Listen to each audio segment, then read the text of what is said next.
Nos anos 20, Nova York era o lugar onde tudo acontecia. Manhattan havia virado a capital do mundo, o lar do glamour e da sofisticação. A cidade que nunca dorme.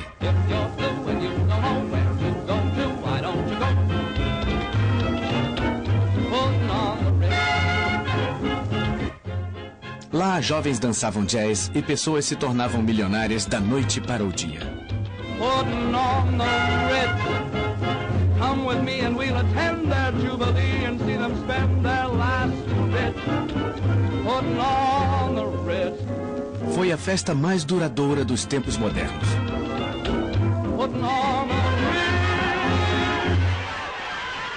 Sem aviso, a bolha estourou. A festa acabou. Um terremoto financeiro abalou Wall Street. A história viria a chamá-lo de o Grande Crash.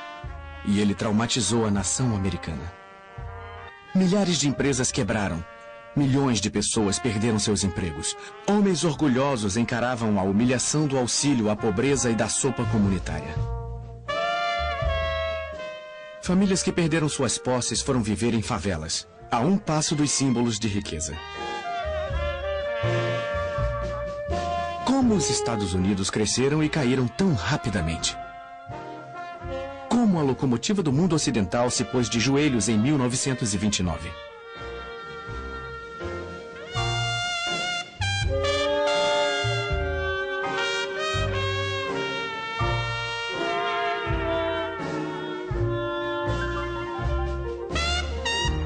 Relembrando 1929, o ano da quebra da Bolsa de Nova York.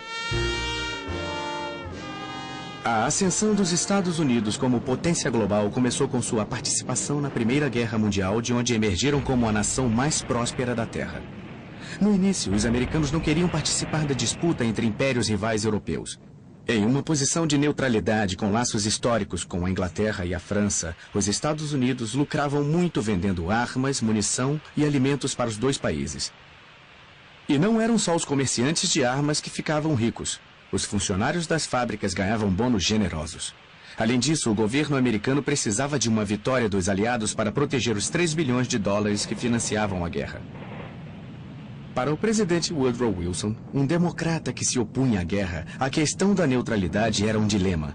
Sua preocupação principal era fazer o que fosse mais honroso. Sua simpatia natural era pelos aliados, mas ele só entraria na guerra se encontrasse argumentos morais para isso. Quando o presidente americano descobriu que a Alemanha planejava em segredo oferecer grandes áreas dos Estados Unidos ao México, caso fosse vitoriosa, ele resolveu agir. Os Estados Unidos entrariam naquela que ele chamou de guerra para acabar com todas as guerras.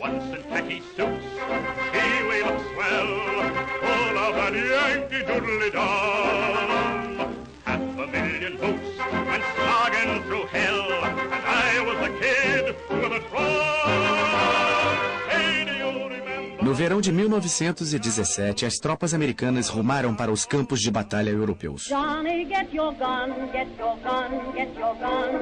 Take it on the run, on the run, on the run. Nos campos de batalha franceses, onde o combate era mais intenso, chegou-se a um impasse, com baixas apavorantes. Milhões haviam morrido dos dois lados.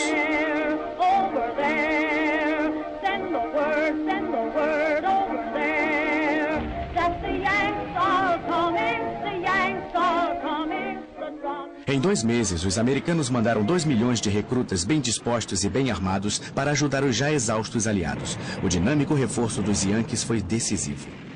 Pela primeira vez em 4 anos de uma batalha acirrada, os soldados alemães bateram em retirada. Em 11 de novembro de 1918, um armistício deu fim à Grande Guerra. O mundo inteiro comemorou. O presidente Wilson viajou para a França, onde foi saudado como um anjo da vingança. A investida americana de última hora ajudou os aliados a vencer a guerra e salvou a vida de muitos franceses. Mas em Paris, onde o Tratado de Versalhes seria negociado, o programa de paz não foi tão bem recebido pelos franceses, cuja sede de vingança discordava do desejo idealista de Wilson de evitar guerras futuras. Ao voltar para casa, Wilson descobriu que o ânimo de seus conterrâneos havia mudado. Muitos americanos, especialmente os republicanos que então controlavam o Senado, não queriam continuar envolvidos com assuntos europeus.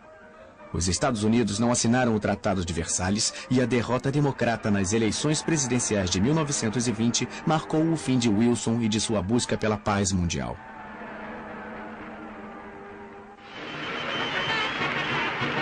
A nova década que prometia tanto começou com uma nobre experiência: a Lei Seca. Fabricar, transportar ou vender bebidas alcoólicas foi proibido no país, mas comprar ou consumir não.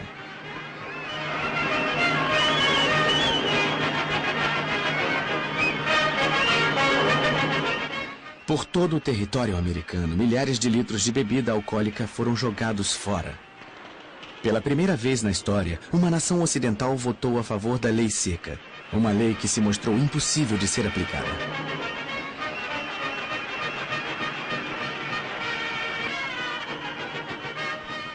Warren Harding, o novo presidente republicano, tratou a lei seca como a maioria de seus compatriotas, abraçando a causa em público, mas bebendo uísque reservadamente. Harding teve uma vitória esmagadora. Sua política refletia as opiniões do povo americano na época, principalmente seu desejo de reduzir os impostos para pessoas e empresas. Ele foi um presidente popular, mas seu julgamento era tão confiável quanto suas tacadas no golfe. Mas os meses finais de seu mandato foram marcados por rumores de corrupção em seu gabinete. Ele morreu de um ataque cardíaco em agosto de 1923, ainda ocupando a presidência. Contra seu sucessor Calvin Coolidge, nunca seriam levantadas suspeitas de corrupção. Ele era um republicano devoto cujo slogan era: "O principal negócio dos Estados Unidos são os negócios". Ele era contra todas as formas de regulação e defendia o livre comércio e a livre iniciativa. Coolidge também era presbiteriano praticante. Ele acreditava que até Deus era capitalista e que trabalhar em uma fábrica era uma forma de adoração. Um jornalista perplexo o apelidou de puritano na Babilônia. Mas quando entrou na Casa Branca, ele demonstrou que era um puritano muito flexível. Arquétipo de republicano da época, Coolidge presidiu durante o período de maior prosperidade na história de todas as nações. These are some of the reasons why I want to cut down public expense. I want the people of America to be able to work less for the government and more for themselves. I want them to have the rewards of their own industry. This is the chief meaning of freedom. Em uma época de individualismo bruto, Coolidge queria ser um herói e um puritano. Sua mulher usou uma das maravilhas da época, a câmera de filmagem, para mostrá-lo como um improvável cowboy do Velho Oeste. Em meados dos anos 20, até o Velho Oeste havia sido posto a serviço do enorme surto de energia industrial e engenharia que estava transformando os Estados Unidos. Os grandes espaços abertos, ricos em recursos naturais, estavam sendo explorados. As cidades se tornaram movimentados centros comerciais. Navios cheios de imigrantes traziam mão de obra barata para o país que agora era o mais rico do mundo. Com os juros, os empréstimos feitos para os aliados durante a guerra chegaram a 12 bilhões de dólares. Quase todas as nações do mundo ocidental deviam dinheiro aos Estados Unidos. Os Estados Unidos haviam se tornado uma enorme potência industrial e o maior de todos os empresários era o engenheiro Henry Ford, que desenvolvia motores desde a década de 1890. Ele previa que um dia todas as famílias teriam um automóvel. O sonho se tornou realidade quando Ford inventou a linha de produção em massa, uma esteira rolante contínua em que exércitos de trabalhadores montavam automóveis idênticos, peça por peça. E quanto maior a quantidade, menor o preço.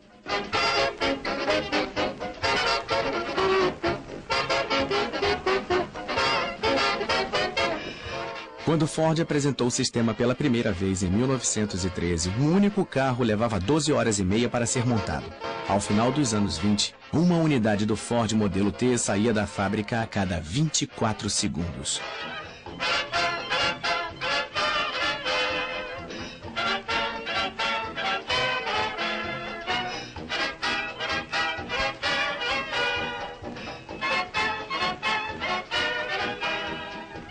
A linha de montagem de Ford fez os Estados Unidos andarem mais rápido.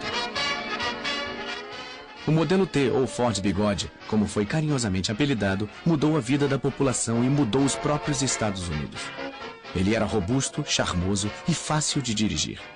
Custava apenas $295, quase $550, mais barato que o modelo original.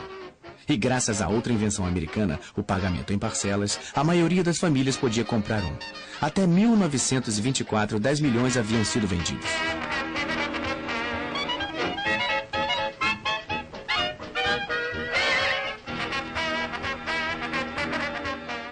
A indústria automobilística estava causando um enorme impacto na economia americana. Ela inspirou o mais veloz surto de construção de estradas da história. Em uma década, estradas de terra foram substituídas por rodovias de asfalto, cruzando todos os Estados Unidos.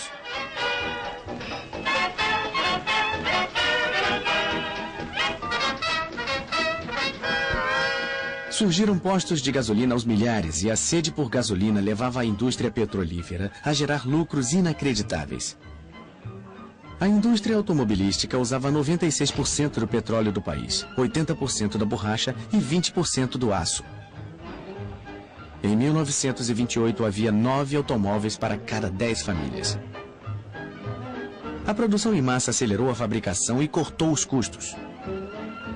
Henry Ford classificou a nova técnica de Messias dos negócios. Um Messias que, sem dúvida, vestia um terno produzido em massa, pois os fabricantes de roupas americanos substituíram os trajes feitos sob medida por roupas prontas para usar e feitas para todos os tamanhos, idades e bolsos. Os salários de toda a classe trabalhadora aumentavam. E com os impostos mais baixos, as famílias americanas tinham maior poder de compra. A dona de casa e a moça trabalhadora que queriam a última novidade, a máquina de lavar roupas, a geladeira ou o aspirador de pó, economizavam tempo nas tarefas domésticas. I'm in the mood for food. I'm in the mood for food. O rádio, originalmente produzido para a comunicação a longa distância, também se tornou um aparelho doméstico indispensável em meados dos anos 20, mas apenas as famílias abastadas poderiam arcar com esse modelo de $275. Campanhas publicitárias como estas transformaram um nicho de mercado em um mercado nacional. 11 milhões de rádios foram vendidos apenas em 1925. Eles traziam notícias, previsão do tempo, novelas e muita música para uma nação encantada.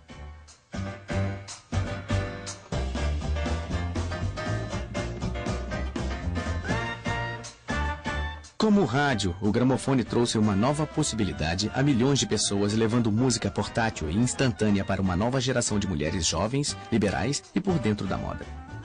Elas formavam a geração que se auto-intitulava melindrosa. Elas ditaram a moda e o estilo de toda uma década.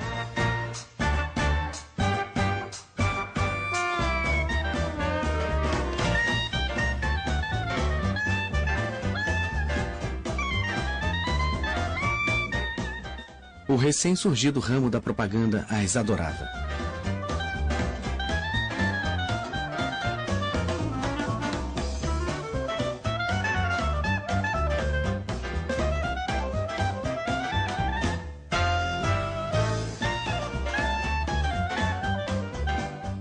As melindrosas amavam um novo estilo musical chamado jazz, que os mais conservadores chamavam de decadente. Elas usavam saias escandalosamente curtas e chapéus ousados. Elas conheciam as danças mais modernas como o Charleston. E acreditavam que podiam se comportar como quisessem, inclusive cortando os longos cabelos bem curtos como meninos.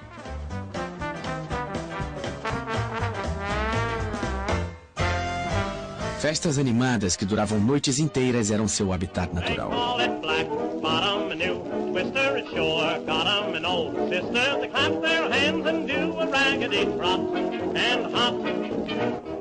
Os comentaristas chamavam as melindrosas e seus namorados de geração perdida, porque eles rejeitavam a moral tradicional americana.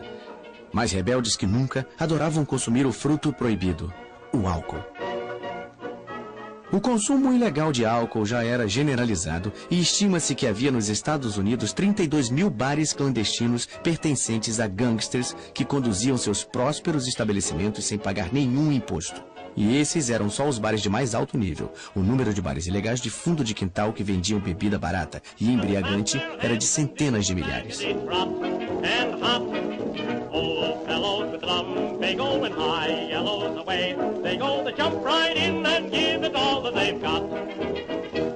O homem que mais lucrava com a sede do país. Aí está ele vendo seu cavalo correr. Era Al Capone, o maior gangster de Chicago. Ele abastecia seus bares clandestinos com um enorme estoque de bebidas ilegais, a maior parte vindo de Cuba e do Canadá. A guarda costeira de vez em quando apreendia navios com cargas ilegais, mas emboscadas filmadas como esta raramente passavam de propaganda do governo. A guerra contra a bebida já estava perdida, embora ninguém estivesse pronto para admitir.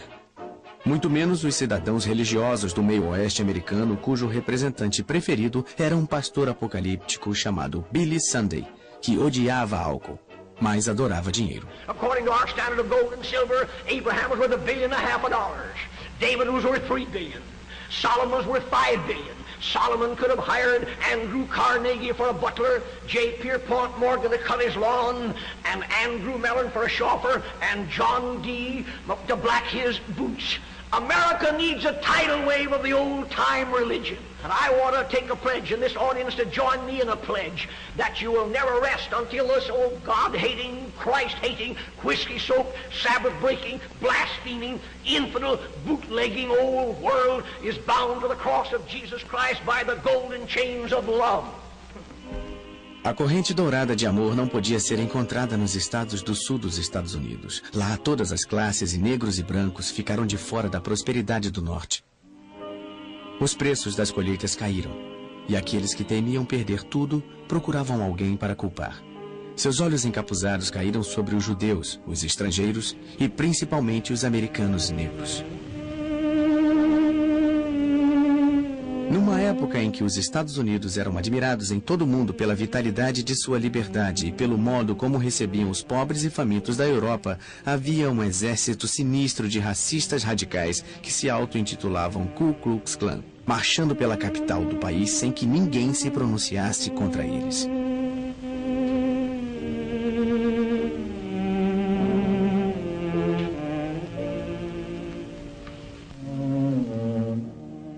Na época desta marcha, a Ku Klux Klan tinha 5 milhões de membros. Para evitar os linchamentos, muitos negros partiam para o norte. Muitos criaram um novo lar no subúrbio de Nova York chamado Harlem.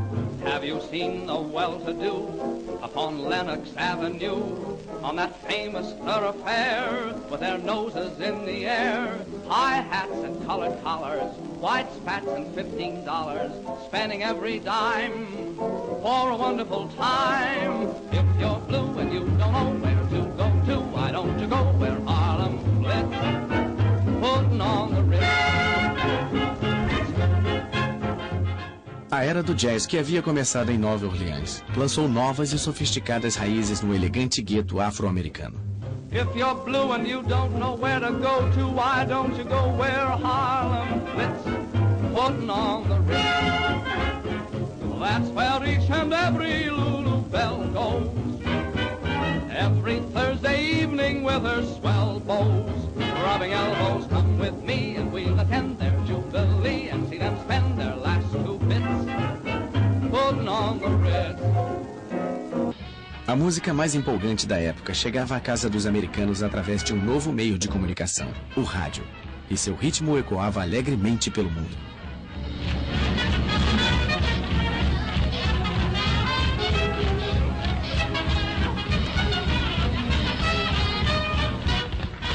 Junto com o jazz, a cultura popular foi dominada pelo cinema nos anos 20. O que começou como uma pequena novidade do showbiz se tornou uma forma bilionária de entretenimento. Os estúdios ficaram surpresos com o poder de atrair o público exercido pelos astros da tela como Mary Pickford e seu então marido Douglas Fairbanks. Mary Pickford havia se tornado a queridinha do país já em 1915. Quando os produtores de Hollywood perceberam seu valor, pagaram a ela $10 mil por semana, uma quantia que continuou aumentando durante os anos 20. Mas o rei do cinema mudo era o cômico britânico Charlie Chaplin. Ele enfraqueceu o poder dos magnatas do cinema dirigindo e produzindo seus próprios filmes. Seu filme Em Busca do Ouro lhe rendeu $2 milhões.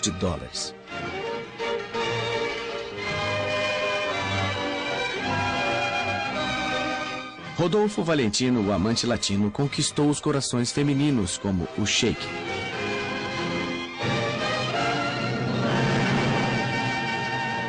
Ele morreu prematuramente em 1926 e foi homenageado com um enterro semelhante a um funeral de Estado. Pola Negre, com quem dividia a cena, vestiu trajes de luto. Os jornais do mundo todo noticiaram que as ruas da cidade se encheram de mulheres chorosas. Hollywood se deu conta de que seu futuro estava nos astros. Até crianças de escola endeusavam os novos heróis do cinema. As fantasias preferidas eram de Charlie Chaplin ou Douglas Fairbanks, atores cujas vozes elas desconheciam. Mas isto estava prestes a mudar. Al Johnson foi o primeiro homem a quebrar a barreira do som.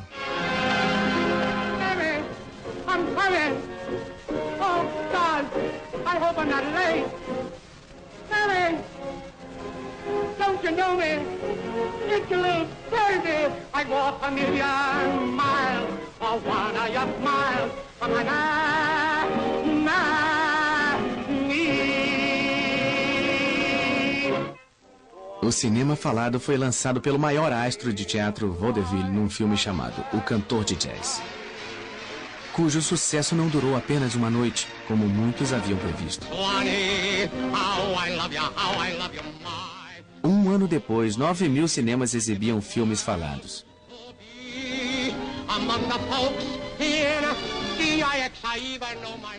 Mas o herói da vida real mais celebrado nos anos 20 foi Charles Lindbergh. Um homem que sonhou sobrevoar um dos maiores oceanos e que logo aterrissou no coração de todos os americanos.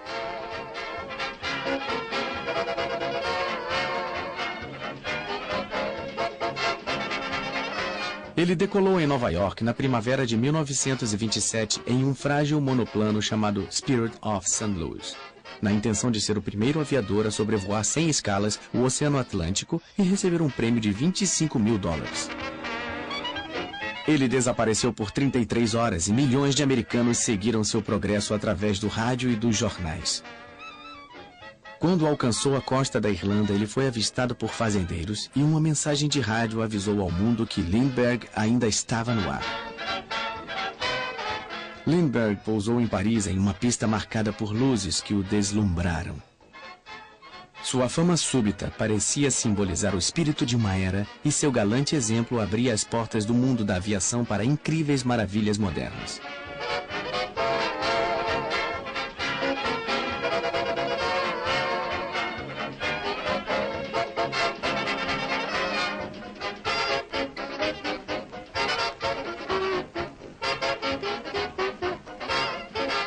Quando ele voltou, os nova-iorquinos homenagearam seu herói com uma chuva de papel picado que não foi igualada nos anos seguintes.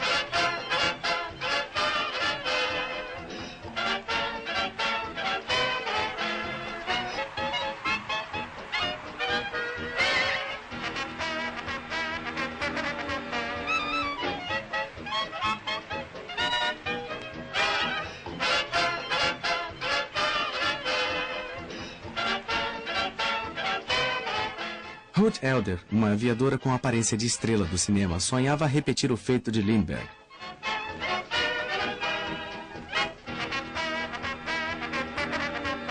Mas ela teve que abandonar seu avião no Oceano Atlântico depois de cruzar 3.000 quilômetros.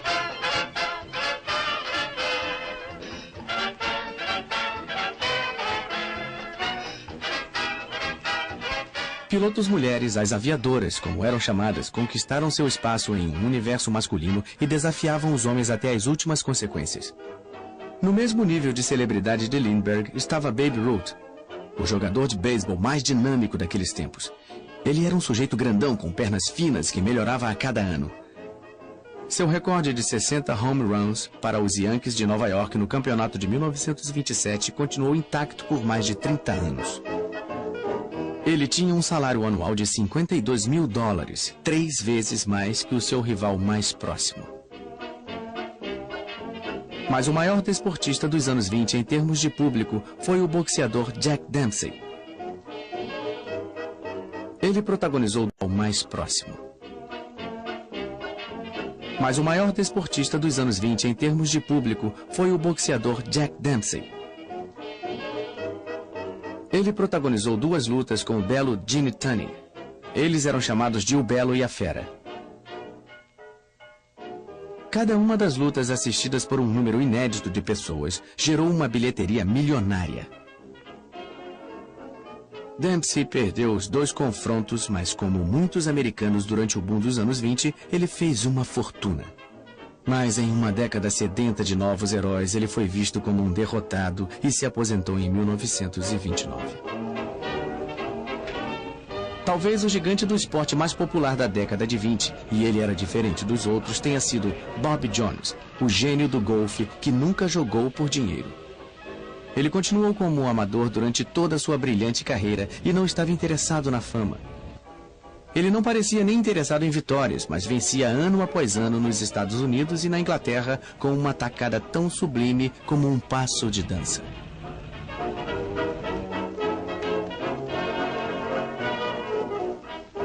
Ele foi o primeiro golfista a ganhar o Grand Slam, vencendo os 4 maiores torneios de golfe no mesmo ano, mas sempre será lembrado como um cavalheiro genuíno.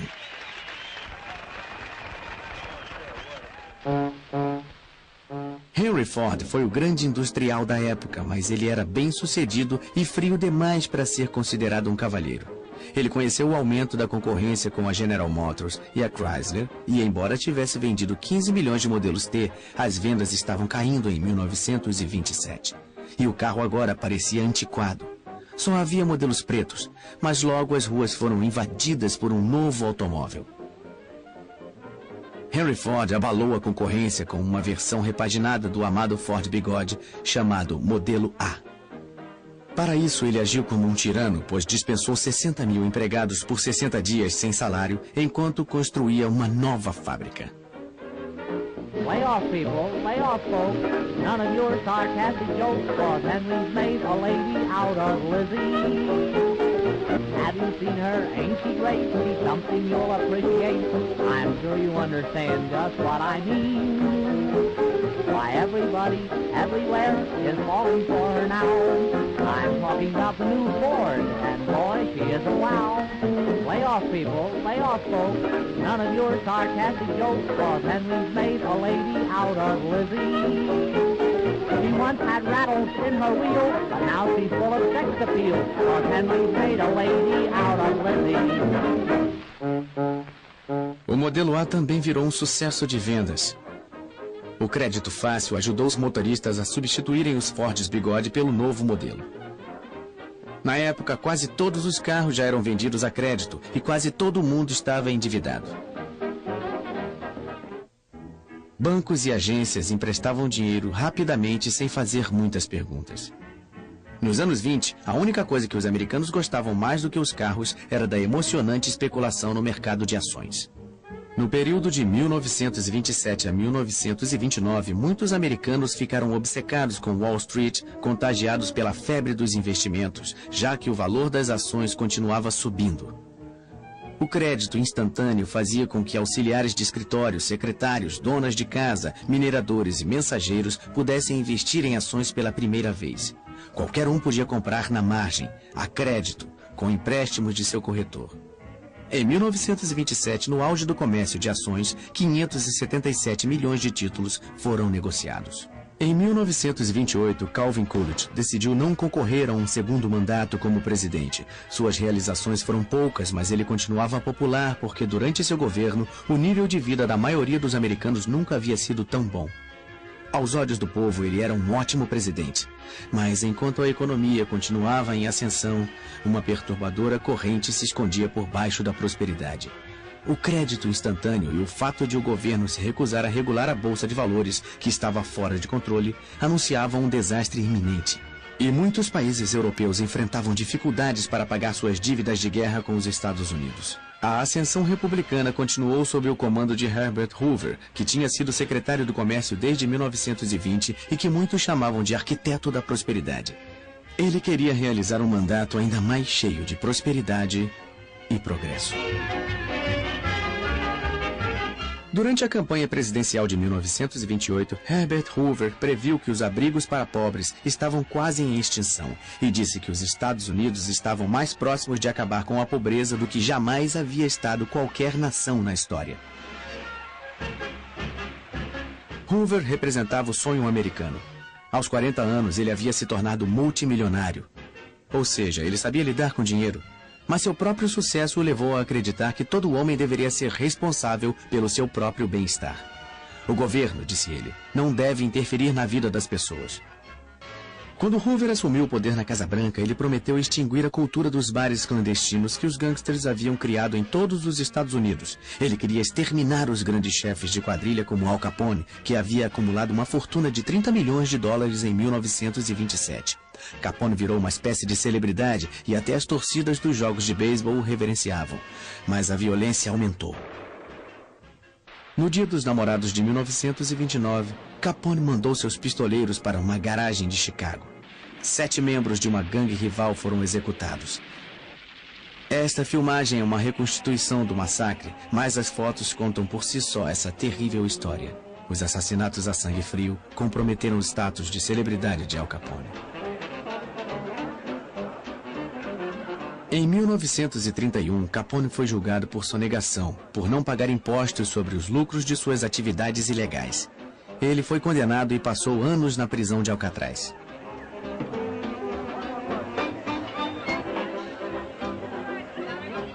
No último ano dessa década egocêntrica, quase todo mundo parecia estar buscando os holofotes da fama.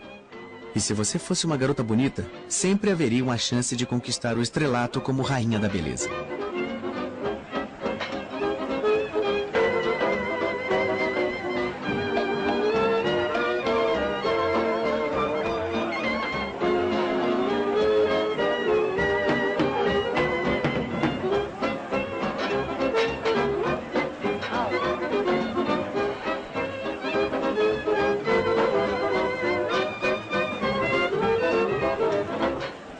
Era uma época em que feitos banais andavam lado a lado de feitos extraordinários, como os altíssimos arranha-céus de Manhattan. A mais de 300 metros acima das avenidas de Nova York, operários destemidos construíam os últimos andares de uma das maravilhas do design da época, o edifício Chrysler, que foi durante um período o edifício mais alto do mundo. Ele foi construído por homens de profissão arriscada e o momento era perfeito para que se tornasse um símbolo dos loucos anos 20. Mas lá embaixo, na arena comercial das bolsas de valores de Wall Street, especuladores continuavam a comprar ações com um fervor que se tornou uma característica da época. Parecia haver uma certeza cega de que nada daria errado. Mas numa quinta-feira, no dia 24 de outubro de 1929, sem aviso prévio, a bolha estourou. Todos tentaram vender as ações que tinham. O pânico se alastrou e os preços caíram muito enquanto mais e mais investidores tentavam vender seus títulos. No fim daquele dia, o mercado de ações havia perdido $4 bilhões. E no fim de semana, a situação piorou. O povo andava desnorteado pelas ruas tentando entender as notícias.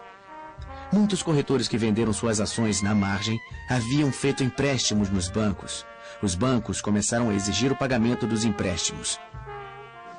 Para pagar os bancos, os corretores cobraram as dívidas de seus clientes. E a única forma de os clientes conseguirem pagar aos corretores era vendendo suas ações a qualquer preço. Corretores e investidores tomados pelo pânico venderam mais de 16 milhões de ações em um dia, que ficou conhecido como a Terça-feira Negra. A queda das ações gerou um prejuízo de $14 bilhões. Houve raiva pelo modo como os negociantes jogavam com dinheiro que não era deles. Trabalhadores comuns viram seus investimentos virarem pó. Nem os ricos e famosos foram poupados. Jack Dempsey, o campeão peso pesado aposentado, perdeu grande parte do que lutou para conseguir, $3 milhões. Como consequência imediata da quebra da bolsa, aqueles que tinham economias depositadas em bancos correram para sacar seu dinheiro com medo de que ele se perdesse. Diante da corrida pelo dinheiro em espécie, incapazes de recuperar os empréstimos de especuladores falidos, os bancos foram forçados a fechar as portas e declarar falência. Muitos perderam as reservas de toda uma vida e não tinham outra fonte de recursos para enfrentar a crise. Sem conseguir os empréstimos bancários necessários para fugir da tormenta, as empresas foram forçadas a fechar e milhares de trabalhadores ficaram desempregados. Pais que perderam suas casas tinham um semblante torturado de homens que sentiam ter fracassado com suas famílias. They used to tell me I was building a dream with peace and glory ahead. Why should I be standing in line, just waiting for bread? Once I built a tower up to the sun, brick and rivet and lime. Once I built a tower, now it's done. Brother, can you spare a dime? As reverberações do crash da bolsa se fizeram sentir em toda a economia mundial. Os bancos americanos que emprestaram dinheiro para a Europa para ajudar no processo do pós-guerra cobraram as dívidas numa tentativa de se manterem funcionando. A cobrança gerou uma crise financeira no exterior e os bancos americanos não conseguiram juntar o dinheiro necessário para sua própria recuperação. Como a miséria só aumentava, o presidente Hoover conclamou o homem mais rico dos Estados Unidos, John Rockefeller, o magnata do petróleo, na esperança de que suas palavras levantassem a autoconfiança abalada do país. These are days when many are discouraged. In the 93 years of my life, depressions have come and gone. Prosperity has always returned and will again.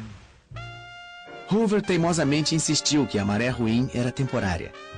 Ele declarou em uma reunião oficial de negócios: os senhores chegaram 60 dias atrasados, a depressão terminou. A confiança do público no presidente diminuía. Ele então convocou um importante economista, o professor Babette, para aparecer com ele em um cinejornal. Mas não foi muito convincente. The country is very fortunate in having at the head of the nation at this time a mastermind such as President Herbert Hoover. Como a depressão se agravava, muitos cidadãos passaram a odiar Herbert Hoover. Aquele que havia sido símbolo da prosperidade se tornou o bode expiatório do declínio econômico. Sua declaração de que ninguém estava passando fome e de que os desabrigados nunca haviam comido tão bem soaram cruéis e insensíveis. Sua aparente disposição em salvar empresas e bancos e deixar que os indivíduos se defendessem sozinhos parecia confirmar sua indiferença. Novos termos entraram para o vocabulário do povo: Hoover Stew, para a sopa servida aos pobres, e Hoovervilles, para as favelas onde as pessoas se abrigavam em barracos improvisados.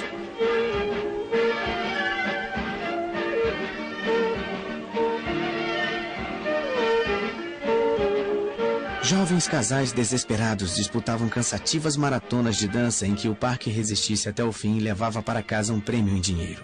Embora todos os dançarinos sonâmbulos estivessem ali por uma única razão: seu cansaço seria recompensado com uma refeição grátis.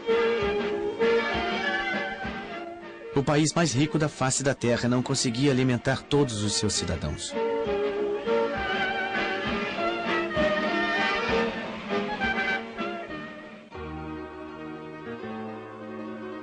Apesar de tudo, algumas donas de casa em melhor situação se uniram para ajudar quem passava fome.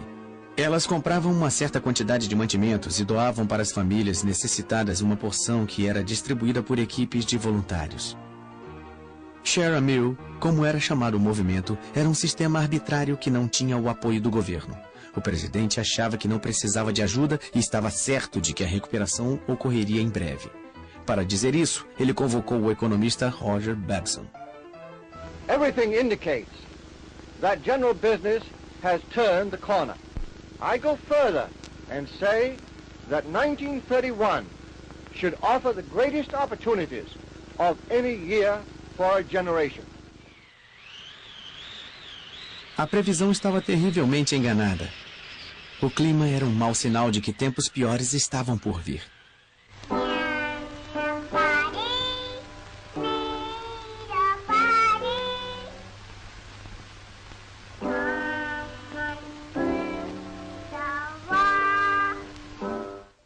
Atravessando a plantação significava superando tempos difíceis. E quanto mais as coisas pioravam, mais sentimentais os cinejornais ficavam. Era uma tentativa planejada de levantar os ânimos, e funcionou muito bem. A linda menininha seria seguida por belas coristas escalando as plataformas de petróleo que enriqueceram os Estados Unidos. A cultura popular teve um papel importante ao ajudar os Estados Unidos a superarem o trauma da depressão.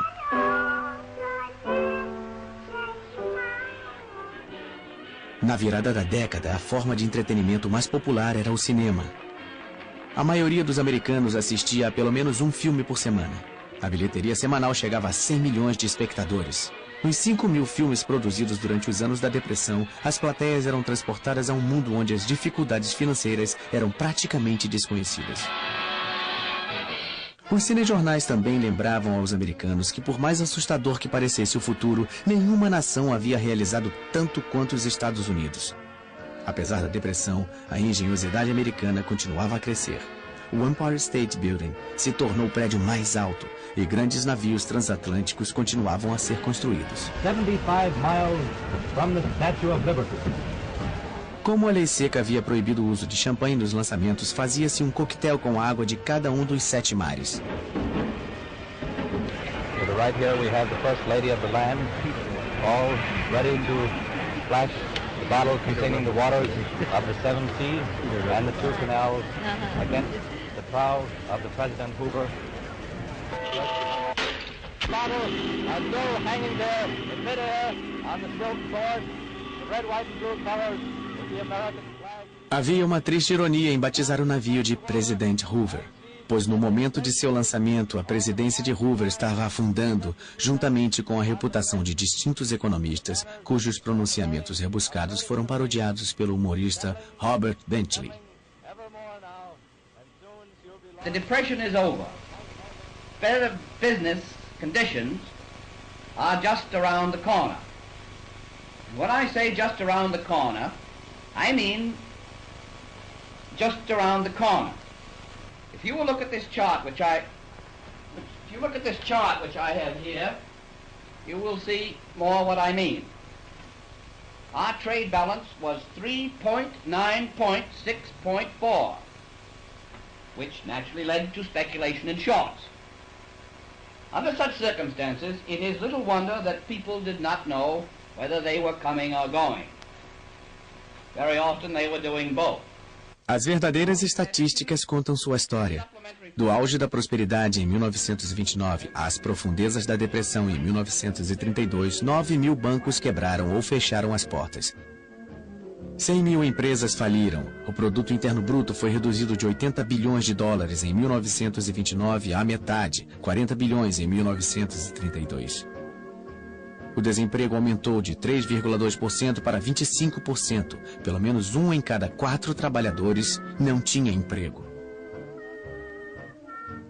A violência cresceu nas cidades americanas. Grupos de cidadãos desempregados atacaram autoridades locais por falta de assistência do governo. A população fez manifestações contra o pagamento de aluguéis e passeatas contra a fome, mas foram os veteranos de guerra que protagonizaram o protesto mais violento da época. No verão de 1932, o Exército da Bonificação, um grupo desorganizado, formado por 15.000 desempregados veteranos da Primeira Guerra Mundial, foi para Washington reivindicar que suas bonificações, que seriam pagas em 1945, segundo o acordo original, fossem pagas imediatamente.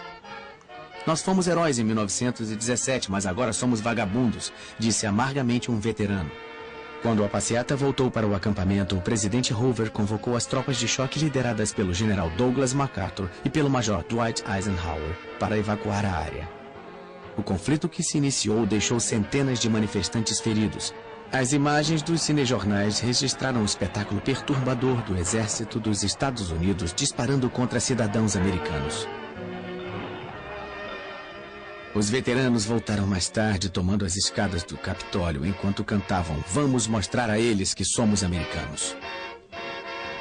A popularidade de Hoover despencou ainda mais. No final de 1932, o eleitorado finalmente perdeu a confiança nele e elegeu com grande vantagem Franklin Delano Roosevelt. Chegavam ao fim 13 anos de domínio republicano. No dia 4 de março de 1933, Franklin Delano Roosevelt foi empossado presidente dos Estados Unidos.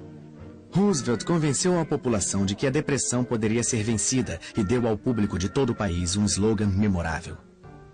Let me assert my firm belief that the only thing we have to fear is fear itself. There must be a strict supervision of all banking and credits and investments. There must be an end to speculation with other people's money.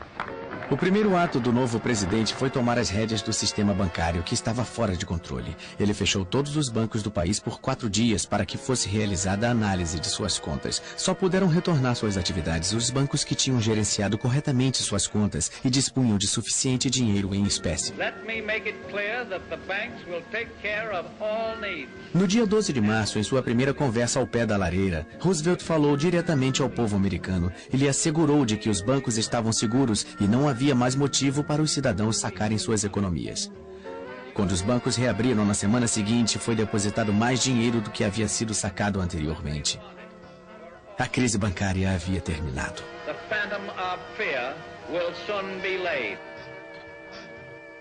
Roosevelt assinou então a lei que pôs fim à lei seca. Em todos os estados americanos, a nobre experiência havia sido um óbvio fracasso. A proibição deu origem a uma criminalidade exacerbada e fez com que mais da metade dos americanos se habituasse a desrespeitar a lei. O programa de assistência de Roosevelt, a Administração Nacional de Recuperação, era o coração de sua estratégia de longo prazo para diminuir o sofrimento causado pela depressão, tomando para si a responsabilidade pelo bem-estar do povo e criando novos empregos. A Casa Branca convocou Jimmy Durante, um comediante de Hollywood, como um excêntrico porta-voz. You and you and you and you've got a president now. He gave the land a new deal. You hold the cards, now you deal. You and you and you and you put shoulders to the plow. He gave us what we asked for, now pay him back somehow. Step out in front, get back of the president, and give a man a job. If the old name of Roosevelt makes the old heart throb, you take this message straight from the president and give a man a job. Now listen to me, everybody. Step out in front. Get back at the president and give a man a job. You know he bought a front. You know that. I know it. So step out and give a man a job. You know who's in back of this in NRA? No? Well, I'll tell you. And when I do, it'll give you heart of trouble. You take this message straight from the president and give a man a job. I have told you the story of our steady but sure work in building our common recovery. In my promises to you, I made 2 things plain. First, that I pledged no miracles. And second, that I would do my best. I thank you for your faith. Our troubles will not be over tomorrow, but we are on our way, and we are headed in the right direction.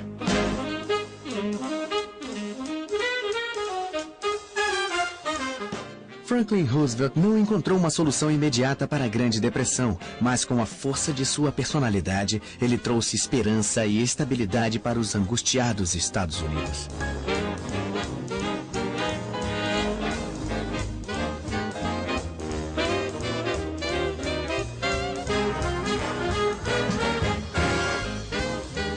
Aqueles que sobreviveram às tormentas que se seguiram ao crash da Bolsa de 1929 se lembrarão para o resto da vida dos anos que o precederam. Uma década idílica, divertida, irresponsável, porém maravilhosa. Os loucos anos 20.